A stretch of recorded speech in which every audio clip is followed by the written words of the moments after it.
Welcome to Conway on the Record. This is the official podcast of the Log Cabin Democrats. I'm your host, Drew Mitchell. With me today is Jeanette Anderton, the editor of the Log Cabin Democrat. Jeanette, welcome back. Thank you. We missed you for a week. I know, but Andy did so good. He did a great job. And of course, our special guest today, Jerry Adams, a longtime board member of the Faulkner County Community Foundation. Our topics today are the Community Foundation, its history, and its future. Mr. Adams, I don't feel like I can call you Jerry. Okay. Fine. But welcome to the program, sir. We'd like to start off these things by getting to know you a little more for our audience. Are you originally from Conway? I guess that's a good place to start. Quick. I'm a native Arkansan. I was born in Fort Smith, but dragged to St. Louis, Missouri as a 3-year-old. So I grew up in a western suburb of St. Louis called Kirkwood, Missouri.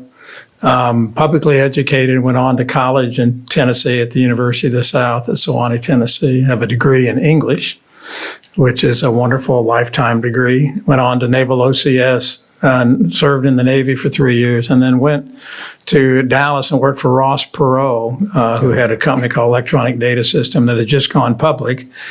Spent 4.5 years there, then came back to Arkansas to join a fraternity brother from Sewanee, Charles Morgan, to start Axiom. There were 20 people in demographics at that time that became Axiom, and I was there for 34 years and retired in 2007. We had over 7,000 employees at that time. Wow. But I've grown into Conway. I love Conway. I probably love Conway as much as I enjoyed working at Axiom.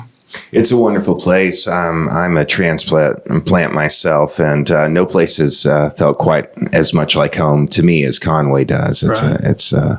It's great. And of course, today we're talking about the Faulkner County Community Foundation. I guess, Jeanette, I'll let you take it from there. The Faulkner County affiliate is celebrating 20 years. That is correct. So what do you guys have planned to mark the occasion? Well, I think a lot. Let me give a little bit of history, or do you want to do that as a separate animal? No, that's fantastic. Well, one of the curious things, when I was at Axiom, I managed our contribution committee for years and got very involved with the community. But I also was trying to look at my exit strategy from Axiom and worked with Charles Morgan, our CEO, and we had a major lawsuit in which we thought we'd have a what's the word? Windfall? Windfall, there's the word. Yeah. A windfall of money. And I was going to use that as a corpus for the Axiom Foundation. And this was in the late 90s. And in the process, I got to know Pat Lyle, who at that time was the president CEO of the state organization, the Arkansas Community Foundation. And she gave me a lot of information. I went down and met with Bob McCabe, who runs Blue and You at that time, which is the Blue Cross Blue Shield Foundation, and they got a windfall, and they set up the Blue and You Foundation. So I went down and talked to him. But as things work out, we didn't get the windfall. Weren't able to set up the Axiom Foundation. But I got a lot of insight into the Arkansas Community Foundation, and from that I started getting educated by them. And then at a Madrigal dinner, they used to have Madrigal dinners at UCA, and I sat next to Tab Townsend one Christmas. And he was bemoaning the fact that the city was having some funding issues. And then it made me think, why should the city have to fund all the issues of parks and youth and so on? And it got me thinking about Pat Lyle. And at that time, Bob Nabholz, who was the godfather of Nabholz Construction, was on the state Arkansas Community Foundation board. And I talked to Bob and I said, look, we need an affiliate in Conway. And he agreed. And so I used Bob's name, which was very strong, as an umbrella to go out and knock on a lot of doors and say, would you like to be on the board of the Arkansas Community Foundation affiliate? And so we birthed it in, I guess it was 2001, in early 2001. So it started then with a very strong board. And unfortunately, Robert Nabholz died the following April. But his youngest brother, Charlie, jumped right in and been just a stalwart in the Community Foundation in Faulkner County.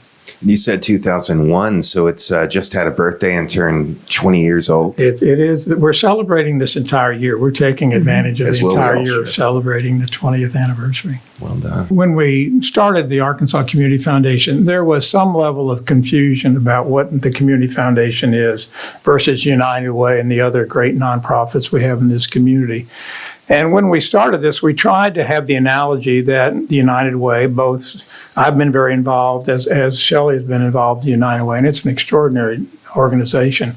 But if you think of the United Way and the other nonprofits in Conway as the community's checkbook, because they're writing checks, they're trying to do something urgent today. Really, the Arkansas Community Foundation is the community's savings account. It's a community savings account, and it's really money put aside that can be used.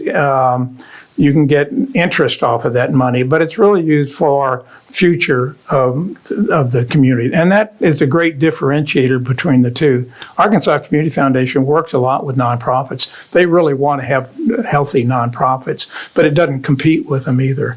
We're really trying to give them tools for their future. And over the past 2 decades, the Community Foundation has given grants to 70 area organizations. What does that mean? What does that add up to in dollar amount? That adds up to about $5 million over that period of time.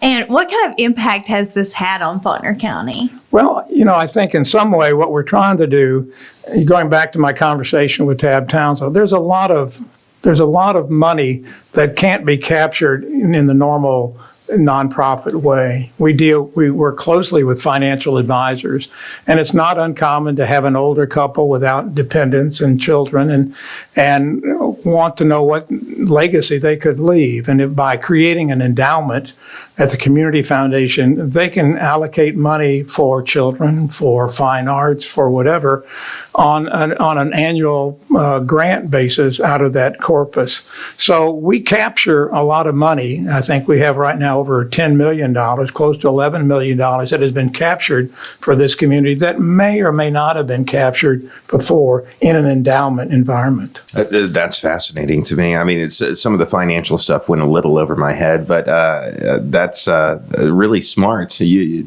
and you can see by the way that I'm trying to respond to that and come up with a follow-up. Well, it's really part of our challenge in terms of educating the community, because we're not like any other nonprofit. As an example, when we started the Community Foundation, we had Senator Stanley Russ was on our board along with Bill Hageman. They were also on the board of 4-H. And the 4-H organization had $60,000 set aside in laddered CDs, and CDs at a bank that would get mature differently, so they would have an incoming flow. Well, and those were at a very, very low percentage, maybe 1%. Sure. They moved that $60,000 to the Community Foundation, set up an endowment, and had a 5% distribution. So they gave 4 times as many scholarships with the same corpus as they had before. So a lot of it is nonprofits are really set up to solve problems, not necessarily be financially coherent. So we work with setting up operating endowments with nonprofits and a way for them to do a better job of maintaining their financial leverage.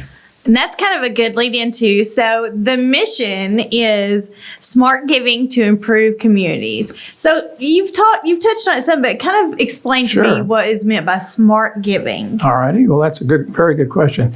Let me take a little bit of a side trip. And we have No, we like this on the podcast. The train makes an eventual appearance. We've gone 4 podcasts without it, but the train is actually good luck, I've decided. I think so, yes. I just decided my office also borders the train tracks. In general, the Arkansas Community Foundation is organized with affiliates, but it's one corporation. It has 29 affiliates that cover, I think, close to 40 counties in Arkansas, but it's one corporation. However, it has a state board, but we also have a local board. And the local organization really is to understand the community.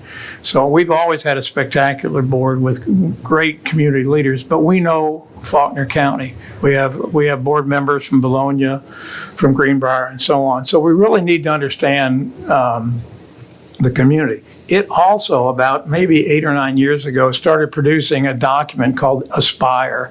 And Aspire is data rich and really gives you organic information about your county. And it's incredibly important because a lot of people say anecdotally, oh, I know it's always been a problem. Well, what size problem? Has that problem ever been solved? Is it a problem today? And that's what this Aspire document does. It really gives you data-intensive information that's renewed about every 2 or 3 years. And we use the Aspire document to give us an idea of what is not happening in Conway. And we don't try to solve the problem. We try to understand who is solving the problem and get them the resources, additional resources that they might use to solve the problem. Aspire data, that's through the state, the Community Foundation, the state board. So give us some examples, Sure. Specifically of how that data helps and. Yeah, the Aspire data is actually at the state level, but it's also granularly at the county level. That's the real value. Some of the school information at the school district level, but in general, it's at the county level. A few years ago, they really focused on third grade level reading. There's a lot of understanding about if children are not reading at grade level at third grade, then they take a different path and typically out of school by ninth grade. It's not uncommon. So really what we started looking at was early childhood education, early childhood reading programs. I think we've made a number of grants to the Dolly Parton Imagination Library in the community and so on. United Way, I think, is sponsoring that program right now. But if we don't do a better job in early childhood brain development, if we don't do a better job in early childhood reading, then it's very hard to look at college going rates and so on like that. So I think that would be an example, but we've got a good number. We really let Aspire, we also let the nonprofits tell us a little bit about what they need. Yeah, let me address the Venture Task Force that with the Arkansas Community Foundation affiliate started probably 4 or 5 years ago. And these are focused on our community, and they're small grants of $250 to $500 a piece, focused on a variety of 4 themes. One is in education, and we recently provided the rural school superintendents money to really overcome some of the challenges that COVID brought them.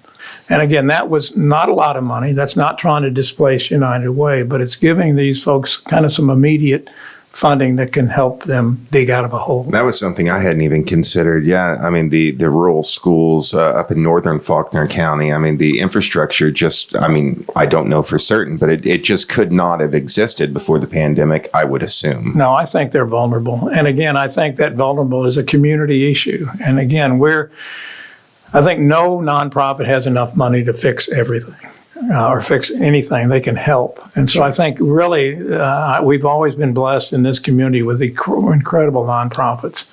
And I think anybody that's had a chance to be on a nonprofit board knows typically how close to their budget they are. As I always say, I've never met a nonprofit that has too much money.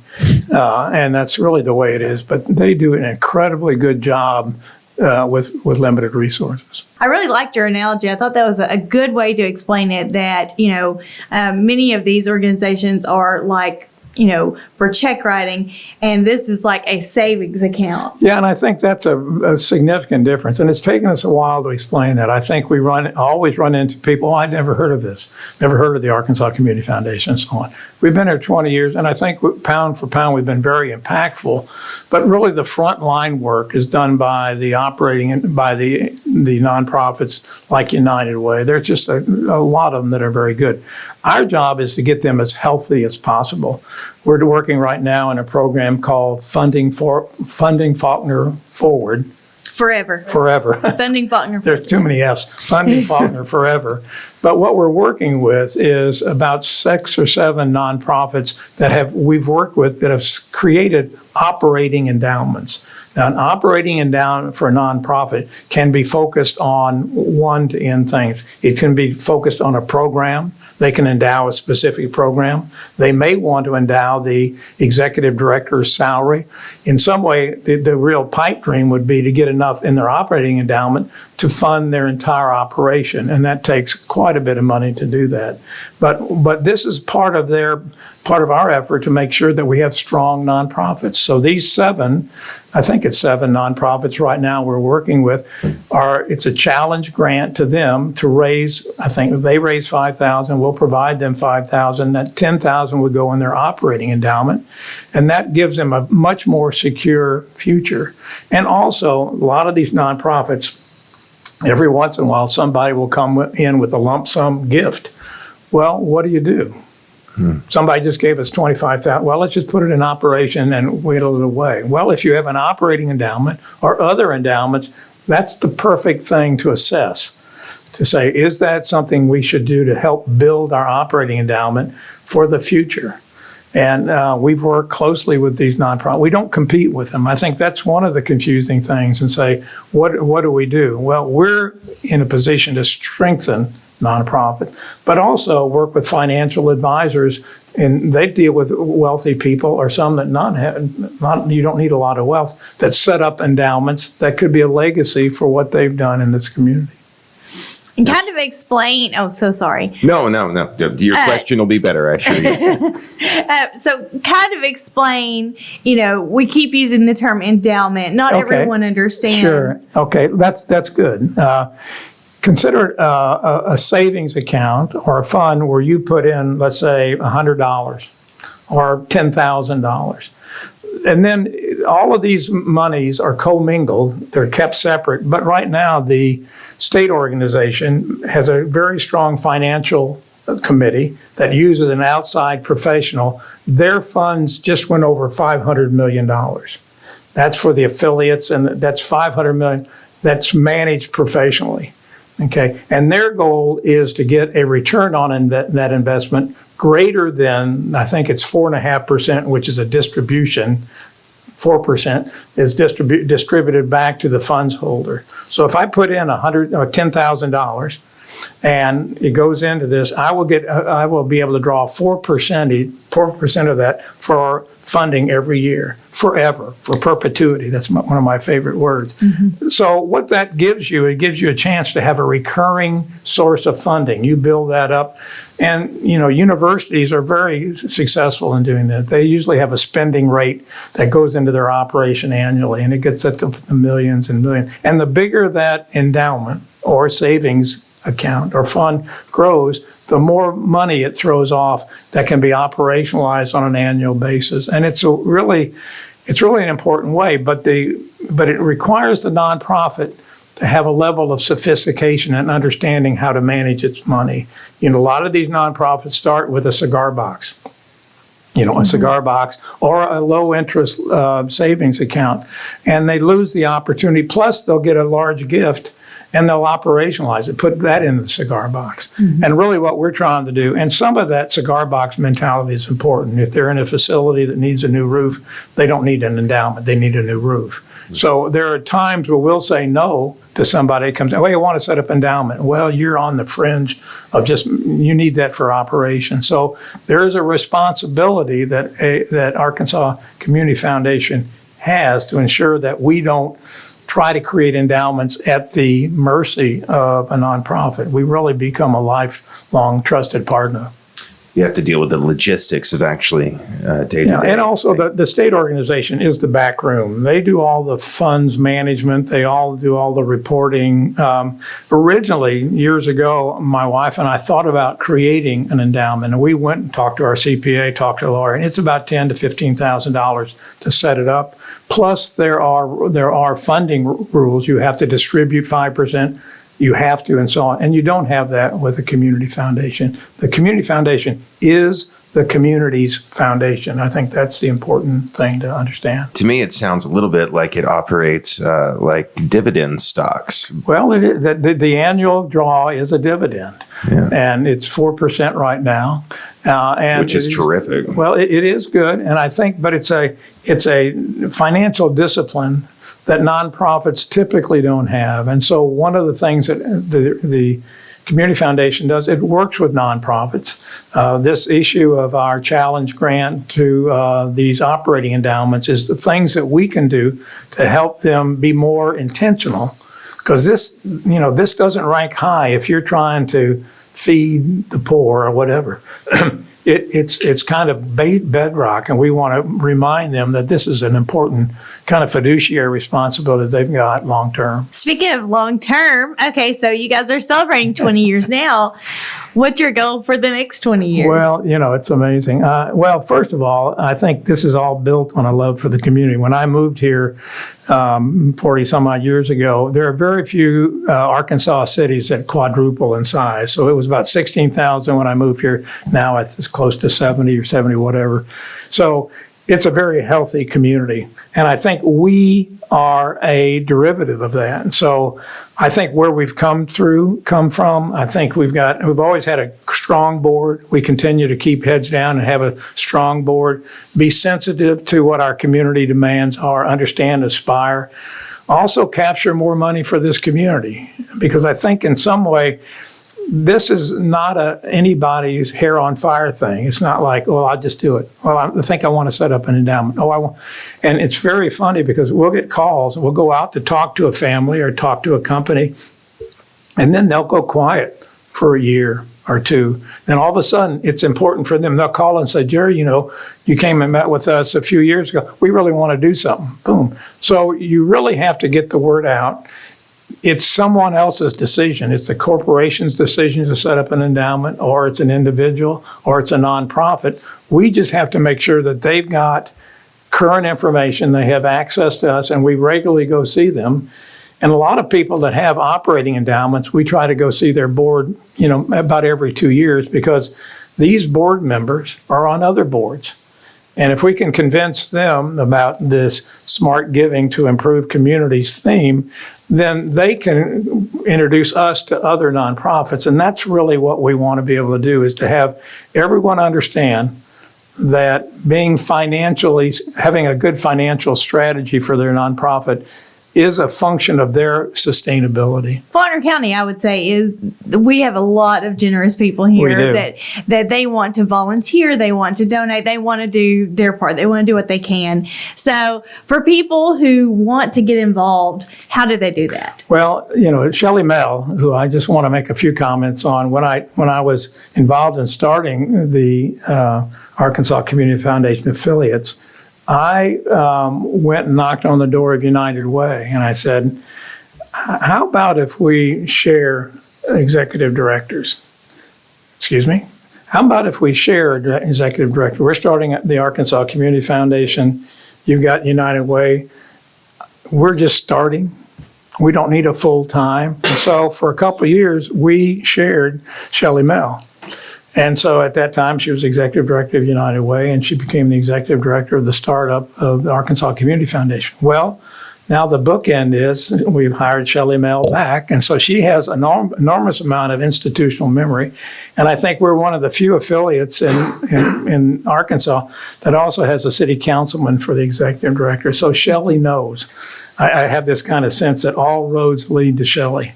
And so it's really important that we be looked on as a trusted partner to everyone we work with, but also have an insight to the community. And so, having Shelley as our executive director means an enormous amount about our ability to understand our community. So, what was the question? So people who want to get involved, how do they get involved? There's just a number of ways. I think in some way, call Shelley Mell at the Arkansas Community Foundation. She can kind of do some triage work and say, what are you really asking for? Is it something where you are interested in setting up an endowment? Or is it something you want to volunteer for an organization in Conway? We network incredibly well. Or are you represented on a nonprofit board that you'd like us to come and talk to? Because just like, Jeanette, you mentioned, it takes 2 or 3 conversations to understand what the Arkansas Community Foundation is. And we have a very sophisticated organization in our state organization, lawyers and CPAs that can talk really, legal terms. And that's kind of off-putting sometimes if that's the way you greet people. So what we try to do in the affiliate structure is really be the ears and eyes on the ground. all the legal, complicated work is done through the state organization setting up a fund, but it's really very easy. It requires an application. It's very straightforward.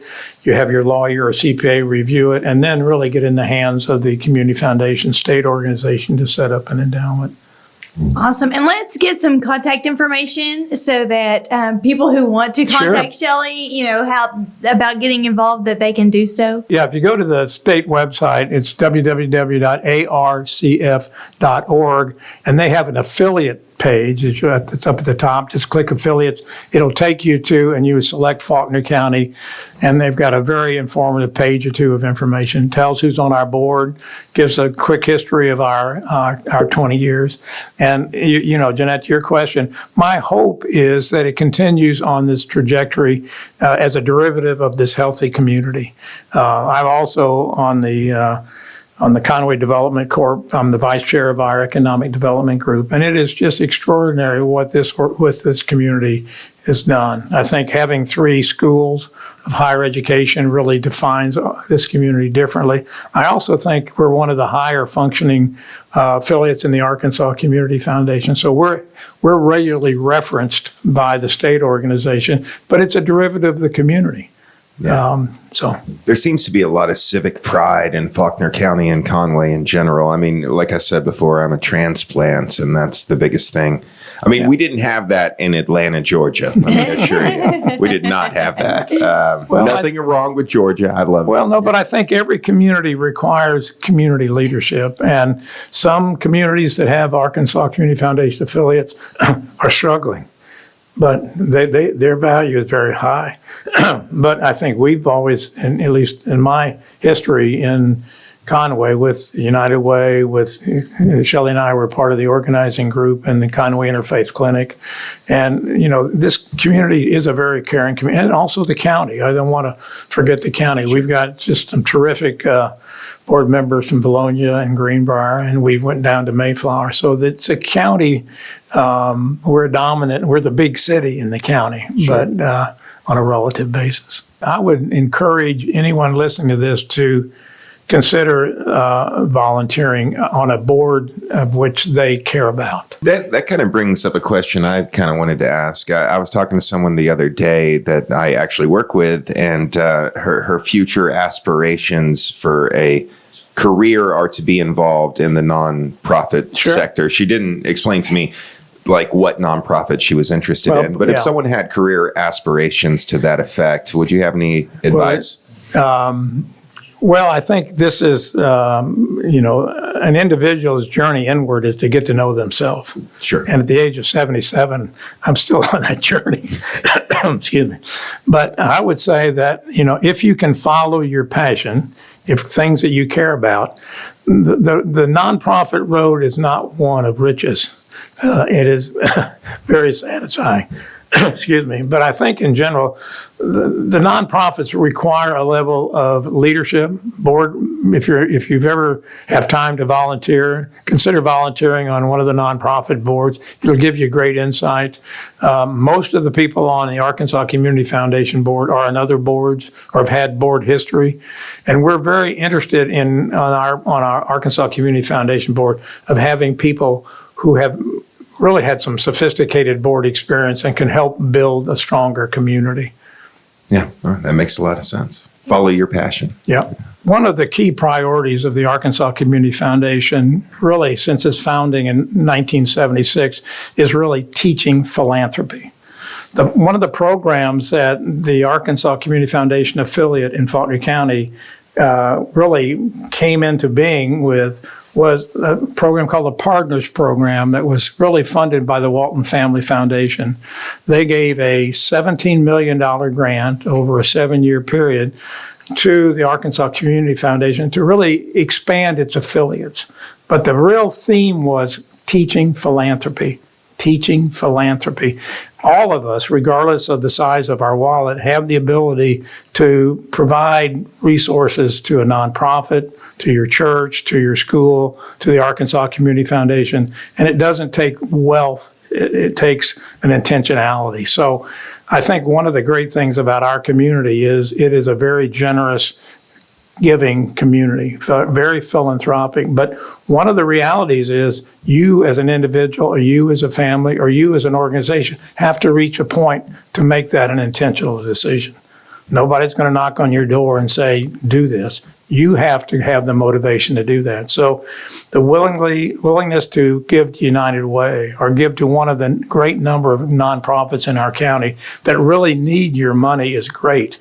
Arkansas Community Foundation and our endowment strategy may or may not fit your giving profile, but we want you to consider you a philanthropist.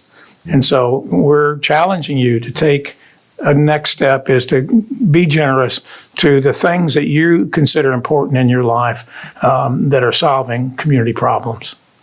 That's so well said. And that's the kind of stuff that, really does, I think, change the world. We get so wrapped up in national politics and what's going on in New York. I mean, I have no say over what happens to the governor in New York that I'm aware of. But what we can make a difference on is well, I think it also, this is a very complex time. Very, very complex time. And there are people in serious needs. But in some way, someone else is suffering worse than you are. Right. So it's good to think outside yourself a little bit during this time if you can. If you really are in need, the nonprofits in this community are probably available to you to help you through this period. Is there any resource that people could look up the nonprofits that are here in Faulkner County or Conway?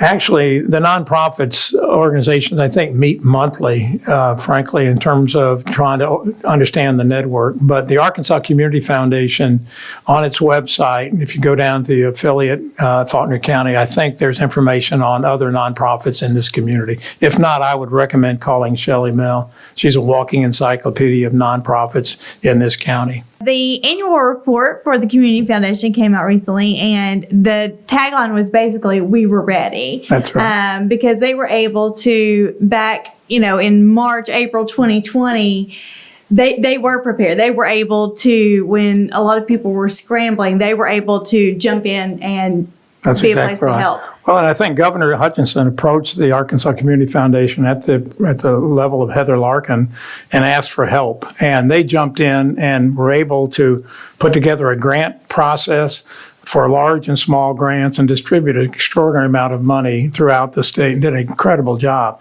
That was mirrored at a little bit of a lower level in our community through our relationship with the affiliate in Conway County and our United Way, and then the Arkansas Community Foundation Faulkner County affiliate put together a mini grant program in this area to resolve COVID priorities as well. So we kind of mirrored that on a much smaller level. But again, no nonprofit stands alone. So I think the reality is nonprofits as a strategy really work between what the government can provide and what a community can provide on a charitable discretionary level. So having healthy nonprofits is a critical cog in the wheel of a healthy community. And I'm very proud of Faulkner County. Mr. Jerry Adams, I just can't bring myself to call you Jerry. That's Mr. Right. Adams, it's such a great conversation. Thank you so much for joining us here today and everything you do.